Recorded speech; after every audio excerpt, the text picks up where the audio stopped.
மக்களே, welcome to Charlene's cooking and baking. இன்றைக்கி பார்த்தீங்கன்னா ஒரு ப்ரான் பிக்கிள் எறா ஊறுகாய் செய்ய போகிறோம். அதுக்கு இங்கே பார்த்தீங்கன்னா ஒரு 3 கிலோ எறா வாங்கி நல்லா உரித்து சுத்தமாக கழுவி இந்த மாதிரி ட்ரெயின் பண்ணி வச்சுருக்கேன். அது இது மாதிரி ஒரு பாத்திரத்தில் சேர்த்துக்கலாம். இந்த ப்ரான் பிக்கிள் செய்கிறதுக்கு முக்கியமான ஒரு டிப்பு இருக்குது. ப்ரான்ஸ் பார்த்திங்கன்னா இந்த மாதிரி சின்ன சைஸாக எடுத்துக்கணும். அப்போ தான் நல்லா ஊறுகாய் நல்லா டேஸ்ட்டாக வரும். ப்ரான்ஸில் நல்லா மஞ்சள் மட்டும் சேர்த்து நல்லா விராவி ஒரு 3 ஸ்பூன் மஞ்சள் போட்டிருக்கேன். ஏன்னா இது நான்வெஜ்ஜு, நிறைய மஞ்சள் சேர்த்தா நல்லாயிருக்கும். சேர்த்து இதை அடுப்பில் ஏற்றிடலாம்.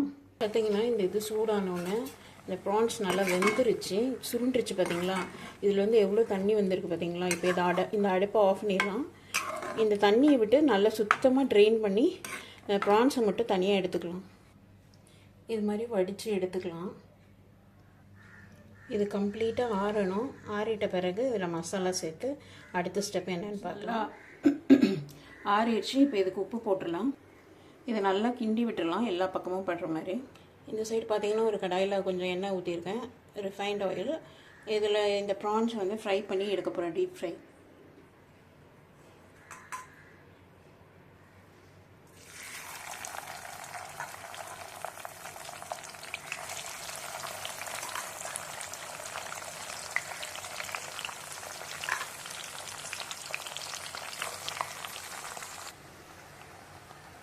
இந்த ப்ரான்ஸ் பார்த்திங்கன்னா இந்த மாதிரி நல்லா கோல்டன் ப்ரௌன் கலர் வர வரைக்கும் வறுத்துக்கணும். வறுத்து எடுத்து ஒரு தனியாக ஒரு இதுக்கு எடுத்து வச்சிடலாம்.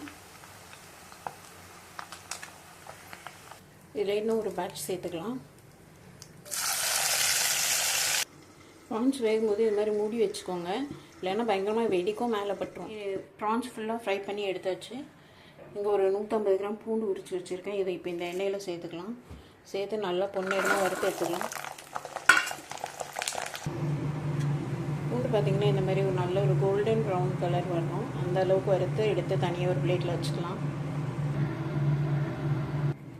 அதே அளவு ஒரு 150 கிராம்ஸ் இஞ்சி இந்த மாதிரி நீளமாக மெலிசாட்டி வச்சுருக்கேன். அதே எண்ணெயில் சேர்த்துக்கலாம்.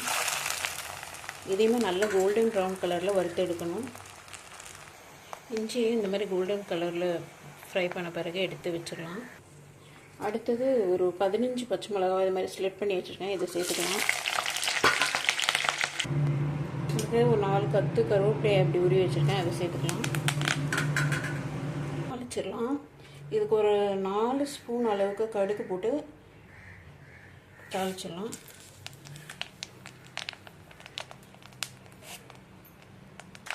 கடுகு வெடிச்சதும் அடுப்பு ஆஃப் பண்ணிடலாம். எண்ணெய் கொஞ்சம் சூடு ஆறணும். அப்புறமா இதுக்கு மசாலா சேர்க்கலாம். இந்த எண்ணெயோட சூட்லேயே ஒரு 10 ஸ்பூன் மிளகாத்தூள் சேர்த்துக்கிறேன். 2 ஸ்பூன் மஞ்சள் தூள். இதை நல்லா இந்த எண்ணெயோடு கலக்கி விட்டுடலாம். இந்த டிஷ்ஷுக்கு தேவையான உப்பு சேர்த்துக்கலாம். ஏற்கனவே நம்ம ப்ரான்ஸில் உப்பு போட்டிருக்கோம், ஸோ பார்த்து சேர்த்து அட்ஜஸ்ட் பண்ணிக்கலாம். இப்போ நம்ம வறுத்து வச்சுருக்கோம்ல இந்த ப்ரான்ஸு, இந்த இதெல்லாமே 1 by 1 சேர்த்துக்கலாம். இந்த இஞ்சி, பூண்டு, கருவேப்பிலை, பச்சை மிளகாய் இதெல்லாம் சேர்த்துக்கிறேன். இதெல்லாம் சேர்த்து நல்லா கிண்டி விடணும். ஊறுகாய் இல்லையா, இது ஊறுகாய் இல்லை, அதனால் இதுக்கு ஒரு புளிப்பு தன்மையும் ப்ளஸ் ஒரு ப்ரிசர்வேட்டிவாகவும் இருக்கிறதுக்கு ஒரு 1.5 கப்பு வினிகர் சேர்த்துக்கோங்க. வினிகர் சேர்த்து ஒரு லைட்டாக ஒரு கொதி வந்தோடனே அடுப்பு ஆஃப் பண்ணிடலாம்.